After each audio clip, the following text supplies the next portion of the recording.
Okay, everyone, we're out of the FA Cup. Is anyone that surprised? I mean, I said 1-1 after 90, so I got that bit right. I just thought we'd sort of have enough being at home to get through. When they went down to 10 men, I certainly thought, well, surely. Especially because we got the equaliser quite quickly. But once again, the same problems are there. And that's why, I'm not that angry, frustrated. I have this, real pent-up anger in me because I didn't really expect much else from this team. By the way, I'm on the DR Sports set. FCM is on DR Sports. Great show. Go watch it, everyone. Although if you're an Arsenal fan, they're probably going to tear us a new one. But rightly so. I think we deserve to be heavily criticised for what we've done this week in the Cups.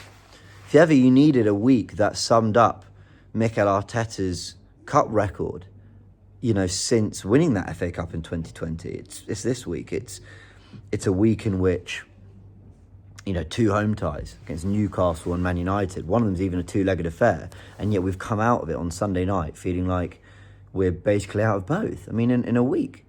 This time a week ago, I was thinking, well, we're still in all 4 cup competitions. Yeah, the league's not going so well. I keep ending these match reports saying, but I'm confident we're still a really good side and I'm confident that we'll lift silverware.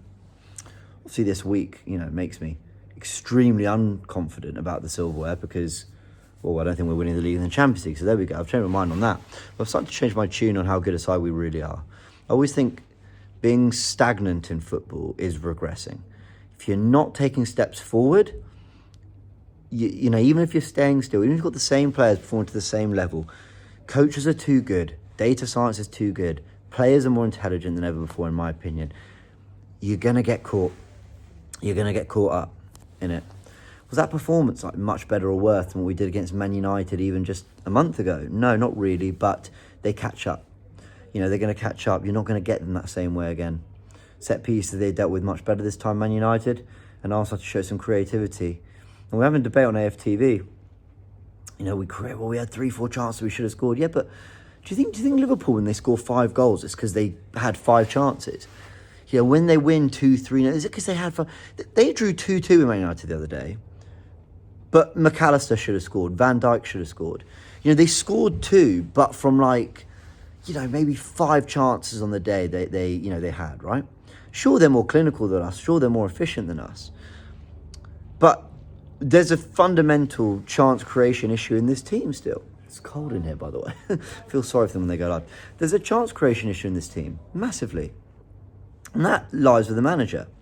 And then there's a quality to actually execute the plan. Let's get the plan right first. That's looking awful at the moment. But there's a lack of quality. We know that. How many times have we talked about this, people? There's nothing I don't think I'm saying anything particularly. I could probably just upload a previous match report and it'd be the same complaints. That's why I'm not here losing my head, because I kind of expected it. But with every defeat and every moment like this, the players that had some hope, oh, he could be the guy to lead the line. Oh, he could be a squad player. They're all falling further and further down that pecking order. Let's use Kai Havertz as an example. Now, I've actually really refrained from talking much about Kai Havertz. I'll tell you why, because I'm actually a bit embarrassed about coming across as a bit of a hypocrite. Because you'll go through the Goonerverse, you'll see videos where I've praised the guy, where I've gone through his numbers, where I've talked about what he's done really, really well. For example, post-Southampton, I said, look, this guy, leave him up front, he can lead us to the title. Idiot. I'm wrong. I am wrong about that. Ultimately, 4 or 5 months of really good form in the title running, credit to Kai on that, isn't enough to undo what we've seen for pretty much the whole other year he's been at Arsenal, plus the 3 years we've seen at Chelsea. He missed chances today. The footage is all there on AFTV. Was I off my feet when the ball came to him? No. He only got a split second. Was I excited? I think, this is the moment. No, because we lack quality, people. We lack quality. Fundamentally, we lack quality. And I said on this other video, who does that lie with? You can say the Cronkies. About £700 million has been spent. So there might not be all the quality we need, but surely not this little quality. You can say Arteta, because he hasn't targeted that. He hasn't wanted those players. He's wanted to stack up the defence massively. Ultimately, he spent money in other areas. But his recent comments suggest more that it's an area he does think we need to address, even though he's not I know he says things that make it sound like he does think we need to address it. He contradicts it. Watch my live stream on Saturday if you want my thoughts on that in more detail. Or you could put it to Edu. And Edu is, he's no longer at the club. And the question is, was he asked to go get these players and he couldn't get it done? But somewhere something's fallen apart majorly, and unfortunately lies with three major players when it comes to this. Players as in three major people in this, in this Arsenal project, let's say. One of them's now gone. I don't really talk too much about the game because what can I say? Oh, we missed chances. Look, the goal, Gabriel gets it wrong with the header for the Man United goal. Gets it wrong with the header, he makes up for it with the equaliser. Really good finish from Bruno Fernandes. By the way, I thought the refereeing... Actually, you know what? I'm actually going to dedicate a section to the refereeing at the end. Let's come back to the refereeing. Let's just talk about the game. I then felt when we got back into it, Sterling had come on, I think, in the first half. He actually looked fairly lively. He was actually taking on his fullback. He wasn't sensational, but at least he was trying. I thought Martinelli looked a bit better as well in that sense. But every time we got the ball and it felt like there was a transition or there was a chance to go up the pitch, I didn't see anyone sprinting forward to help. I didn't see anyone busting out to try take advantage of the space that had been opened up. Martinelli and Sterling tried. I thought Jorginho played some lovely passes on the day. Rice, I thought, did okay when he came on. Probably could or should have, certainly should have scored that header. But again, when people say we had chances, well, what chances? The Trossard one is a great, it's a great clearance from De Ligt. Rice heads it straight at the keeper, he should do better. Kai Havertz just really poor to miss from that far out. And then there was Rice on his left foot. 120 minutes, that's kind of all we conjured. It's not great, is it? Same problem. Also, we've got a penalty, Odegaard missed. It's actually a good save from the keeper, but disappointing he missed. But I'm not really going to focus too much on all those. I'm going to focus on the team and why we're not coached well enough to create more than just Odegaard getting the ball and whipping it to the back post. That seems to be our only way of attacking. And I'm also going to ask the players, well, can you ask players why they're not better than they are? Always feels harsh. Always feels like we say, well, look, if they're not that good, they're not that good. What could we do? But then some of the chances, you do think, come on. Look at the chances we've missed against Newcastle and Man United. Even though I agree, and I've been making the point, we don't recreate many. I do think some of them, the finishing so poor, isn't it? Professional footballers in the end. They can do pretty much anything with the football. It's like, come on. So I guess we probably do need to talk about them more. But there's always a bigger picture thing for me here, which is that we never invested enough in the forward line. And that has caught up with us. And Arteta he's been able to coach us to a point where we've been better than perhaps the level of a lot of these players really is. In terms of goal score, in terms of the football we've played. But the coaching can only take you so far. Ultimately, player quality needs to come through. And it hasn't the minute we got somewhat sussed out. Havertz missed his pen, which just caps off a really terrible day for him and a really terrible week for him. But he'll play in the next game because Arteta loves him, and I don't know why.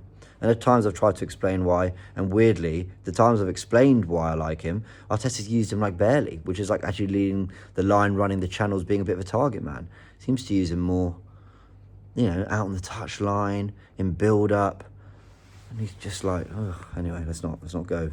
Look, I could talk about so many players so long. I'm gutted we're out the FA Cup, people. I'm gutted that we're out of 2 cup competitions in 1 week.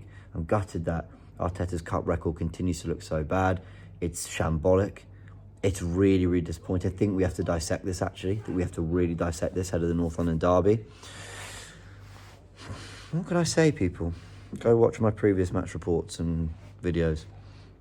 And you'll see, you'll see there, a lot of the stuff I've said before, I feel it now.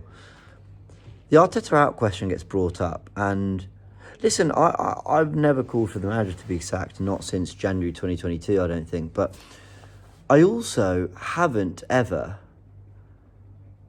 when the question's been posed to me, I've never said utter nonsense. He is the guy, and anyone who thinks otherwise is crazy. I've never thought that because there are reasons. There are reasons to think Mikel Arteta's not the guy. And even at our best, there were questions, can he get us over the line? Getting us there as one point, can he get us over the line? The recruitment of players, the profiling of players, the variety in tactics, our inability to shake off a bad run. It's always 3 games. Brighton, Newcastle, Man United now. It's always, we can't shake off enough. There there are reasons to think that Mikel Arteta's not the guy. For what it's worth, yes, I'm still in the camp of I'd like to see how the rest of this campaign plays out, personally.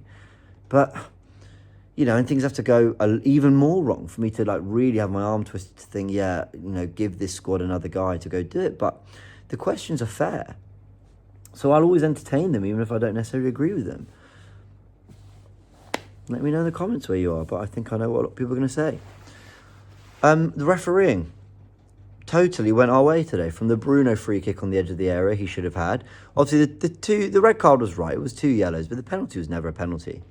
Now, we can sit here and rejoice and go, hey, what goes around comes around. We went our way today. Let's not rejoice because we fucking lost. But, you know, we could sit here and say, oh, well, there you go. You win some, you lose some. And all the rival fans were getting mad at the video uploaded, I think, last week or earlier this week, when I said that Arsenal fans had a right to complain about the standard of officiating. If you think that today proves anything, it doesn't. It doesn't prove that, you know, we were wrong to complain and, you know, see, we're just being whiny for the sake of it. All it's done is proven that there is once again incompetence in the standard of officiating, and that really, really, really big decisions, you know, and obvious decisions are just, you know, referees are getting them wrong time and time and time again, whether it's for us or against us. The standard refereeing in this league, they're allowed to make mistakes. They're humans. Everyone can make mistakes. This time, the mistakes went in our favour and we didn't capitalise. But, yeah, I you know, this was not a win for the PGMOL in the sense that, oh, well, it was balanced. Well, this time it went Arsenal's way, so there we go. Everyone kind of benefit. No, it's not. The standard isn't good enough. But there we go. I'll end on that. I don't want to make it a main part of the video, mainly because it went our way. But, hey, same problems. I don't know what to tell you. But if I think of anything new to tell you, I'll make a video about it. Those are my thoughts on the game. We're at the FA Cup, and Arteta has a lot of questions to answer. And these players, a lot of them aren't good enough. And I think if we're a truly ruthless club, a lot of these players won't be here from the summer. When I say a lot, obviously I'm not talking 70% of the squad. But 2 or 3 or 4 that have played a really big part in Arsenal in the last 2 seasons would be gone this summer. Jesus injured. Hope he's all right. Get busy in the market, Arsenal. Please.